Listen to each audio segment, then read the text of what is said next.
बिस्मिल्लाहिर्रहमानिर्रहीम अस्सलाम वालेकुम डियर स्टूडेंट्स। 10th क्लास के स्टूडेंट्स के लिए बहुत ही इंपॉर्टेंट कुरान मजीद का तर्जुमतुल कुरान का एक इंपॉर्टेंट गेस्ट पेपर आपसे शेयर करने लगा हूँ।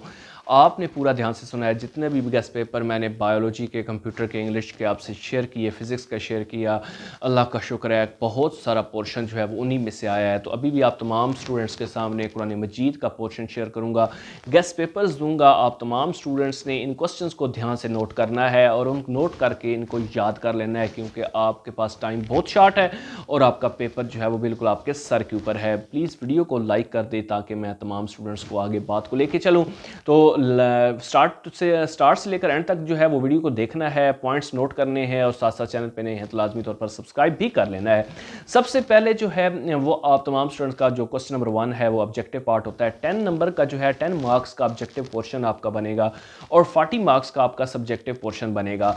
जो ऑब्जेक्टिव पोर्शन है, जैसा कि मैंने पेयरिंग स्कीम के अंदर बताया कि वो आपकी जो कुरान करीम की आयात मुबारक होती हैं, सूरतें होती हैं, उन मरकज़ी मज़ामीन होते हैं, खुलासाजात होते हैं, इंपॉर्टेंट पॉइंट्स होते हैं, उनमें से आपके जो है ये एक एक नंबर का जो है ये क्वेश्चन बनता है और 10 मार्क्स के जो है ये ऑब्जेक्टिव पोर्शन इन्हीं में से बनता है जो मैंने आपको काउंट करके बताए हैं। तो आप तमाम स्टूडेंट्स ने जो है वो अच्छी तरीके से जो हर सूरत के आखिर के ऊपर जो दिए होते हैं कुछ इंपॉर्टेंट पॉइंट्स जो मैंने काउंट करके बताए हैं, इनको आपने अच्छे तरीके से नोट करना है, याद करना है, ठीक है, और इनको अपने दिमाग में बिठाना है ताकि आपकी ऑब्जेक्टिव पोर्शन जो है वो बहुत अच्छा हो जाए। उसके बाद जो है दूसरा क्वेश्चन होता है वो आपका होता है शॉर्ट क्वेश्चंस का। आप सब्जेक्टिव पोर्शन जो सबसे पहले शॉर्ट क्वेश्चंस पूछे जाते हैं, तो शॉर्ट क्वेश्चंस कौन से करने हैं?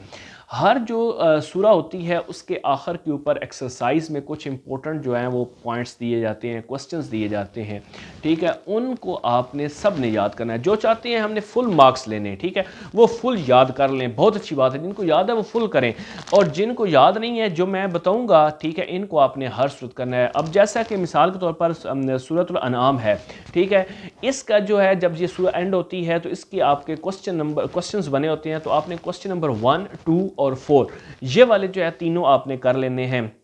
उसके बाद सूरह अहराफ है, ठीक है। अब सूरह अहराफ जो है इसके अंदर जो क्वेश्चंस बने हुए हैं सारे कर लें तो बहुत अच्छी बात। अगर आप नहीं करते तो पहला दूसरा मशक के अंदर एक्सरसाइज में पहला दूसरा और तीसरा जो क्वेश्चन है वो आपने हर सूरत करना है, उसको स्किप नहीं करना। सूरह इब्राहीम, ठीक है, सूरह इब्राहीम के जो है एंड के ऊपर क्वेश्चंस हैं वो लाजमी करें, लेकिन उनमें से जो बहुत ज़्यादा इंपॉर्टेंट है, जो कई दफ़ा पेपर में आ चुके हैं, वो है पहला, दूसरा, तीसरा और चौथा क्वेश्चन। ये आपने स्किप नहीं करना, इनको आपने सही माइंड में बिठा लेना है। उसके बाद सूरह काफ, सूरह कहफ जो है उसमें से बहुत ज़्यादा क्वेश्चंस पूछे जाते हैं और कोशिश करें कि ये पूरी एक्सरसाइज कर लें तो बहुत अच्छी बात। लेकिन अगर आप नहीं कर सकते, नहीं की हुई, तो जो मैं क्वेश्चन बता रहा हूँ, जैसा कि सूरह काफ का है एंड के ऊपर क्वेश्चन नंबर 2 है, क्वेश्चन नंबर 3 है, क्वेश्चन नंबर 4 है, क्वेश्चन नंबर 5 है, इनको आपने अच्छी तरह करना है। सूरह मोमिन, सूरह मोमिन जो है इसका आपने क्वेश्चन करना है पहला, तीसरा और चौथा। ये बहुत ज़्यादा इंपॉर्टेंट है, इसको आपने स्किप नहीं करना, क्योंकि अगर आप ये स्किप कर देंगे तो फिर जो है फ़ायदा ही नहीं है आपके पेपर्स में जाने का। सूरह जो है वो आपका यूनस है, सूरह यूनस जो है इसका पहला, तीसरा और चौथा क्वेश्चन एक्सरसाइज का वो आपने लाजमी तौर पर करना है, मस्ट करना है। और सूरह हिजर है उसके अंदर भी पहला, तीसरा और पाँचवा क्वेश्चन है, इसको आपने छोड़ना नहीं है, नहीं छोड़ना, नहीं छोड़ना, क्योंकि अगर आप छोड़ेंगे तो फिर जो है वो पछताएंगे। सूरह मोमिनून, सूरतुल मोमिनून जो है उसके अंदर से आपने पहला, तीसरा और चौथा जो क्वेश्चन है एक्सरसाइज का सूरह मोमिनून के एंड के ऊपर जो क्वेश्चन हैं उनमें से आपने ये वाला कर लेना है। उसके बाद है सूरह हूद, सूरह हूद जो है इसके अंदर से भी पहला और तीसरा और चौथा जो क्वेश्चंस है वो आपने लाजमी तौर पर ये करना है, एंड के ऊपर दिए हुए हैं। और सूरत नहल जो है दूसरा, तीसरा और चौथा क्वेश्चन, ये बहुत ज़्यादा इंपॉर्टेंट क्वेश्चंस हैं जो मैंने आपको काउंट करके बताए हैं, इनको आपने स्किप नहीं करना।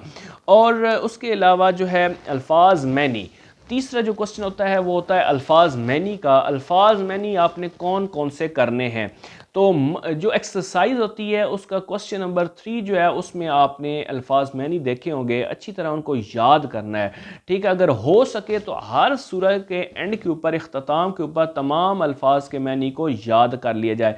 लेकिन ज़्यादा फोकस जो है वो आपका किन किन सूरतों के ऊपर होना चाहिए, जो सूरह के इख्तिताम के ऊपर जो है वो दिए गए अल्फाज मैनी होते हैं उन्हीं को कर लें तो वो बहुत अच्छी बात है। वैसे तो हर जो सूरह होती है उसका जब आप ट्रांसलेट कर रहे होते हैं, जब आप पढ़ रहे होते हैं तो उनके जो मीनिंग्स होते हैं वो साथ साथ पता हो तभी तो ट्रांसलेशन होती है।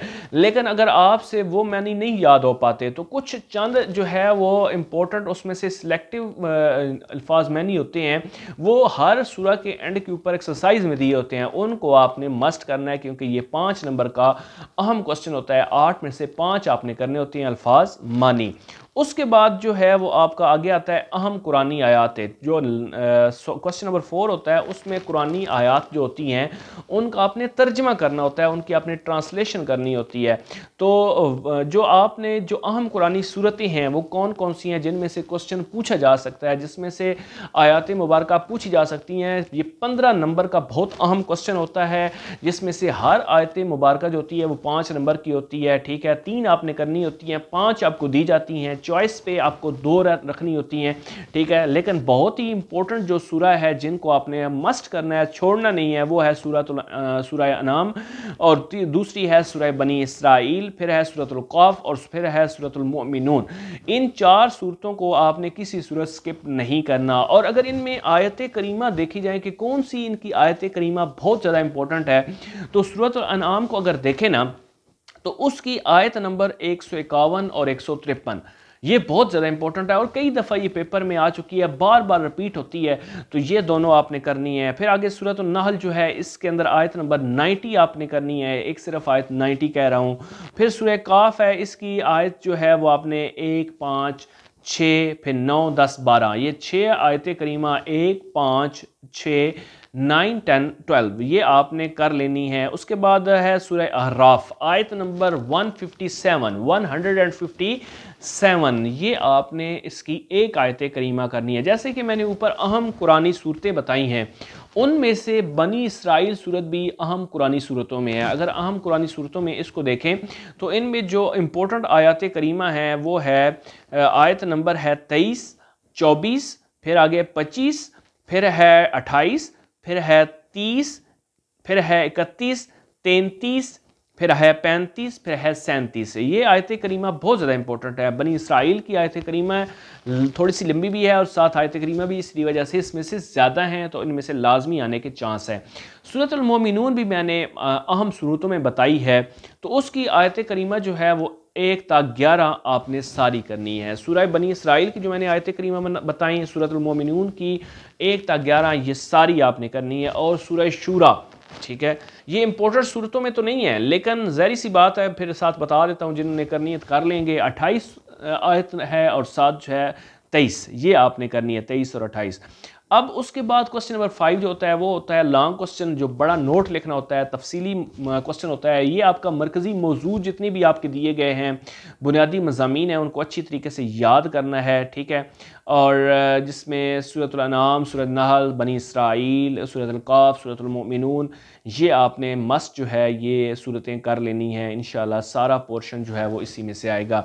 तो मैंने आप तमाम स्टूडेंट्स के सामने मुकम्मल तौर पर जो है वो आपको पेपर के इंपॉर्टेंट जो गेस्ट पेपर्स हैं तर्जुमतुल कुरान का वो बताए हैं। इंशाल्लाह आप तमाम स्टूडेंट्स का पेपर बहुत अच्छा होगा। अगर आप ये कर लेते हैं तो मैं उम्मीद से कह सकता हूँ आप खान टीचिंग को जो है वो लाइक लाजमी रखें और सब्सक्राइब की लाजमी कर लें, ताकि तमाम स्टूडेंट्स जो हैं उनको आगे भी इंपॉर्टेंट अपडेट्स मिलती रहें।